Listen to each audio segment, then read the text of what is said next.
ఈ రోజుల్లో అందరూ అయోడైడ్ సాల్ట్కి వెళ్తూ ఉన్నాం. ఏమంటారు, రాక్ సాల్ట్, ఏమంటారు, కళ్ళుప్పును గురించి గమనిస్తే ఎలాగ తయారవుతుందో మీరు చూసినట్లయితే కాకినాడ ఏరియాకి వెళ్తే ఉప్పు మడులు ఉంటాయి. ఇప్పుడు మనకి అలాగైతే ఇక్కడ మనం వరి వేస్తూ ఉన్నాము, వరి మడులు, అలాగనే ఆ ఏరియాలో ఉప్పు మడులు ఉంటాయి. సముద్రంలో నుండి నీళ్ళని తీసుకుని వచ్చి ఉప్పు మడుల్లో పెడతారు. ఉప్పు మడులు తయారు చేయడం చాలా కష్టం. ఎందుకంటే ఆ మట్టి ముందు నీళ్లు పెట్టి తొక్కి గట్టిగా చేస్తారు.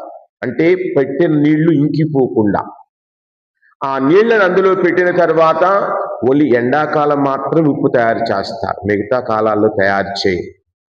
కారణం, వేడి ఎక్కువగా ఉన్నప్పుడు నీరు ఆవిరైన తరువాత తెల్లని ఒక పొర వస్తుంది. దాన్ని కొద్ది కొద్దిగా దగ్గరికి చేర్చడం వల్ల ఉప్పు తయారవుతుంది.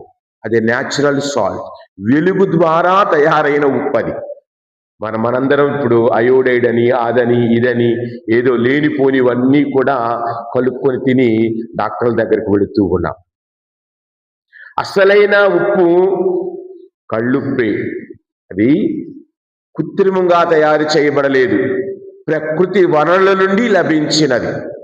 అందుకే ప్రభు అంటూ ఉన్నారు, మనం కృత్రిమమైన వ్యక్తులుగా ఉండకూడదు, సహజ సిద్ధమైన దేవుని బిడ్డలుగా ఎదగాలి అని ఈ రోజుల వాక్యాలు కోరుతూ ఉన్నాయి.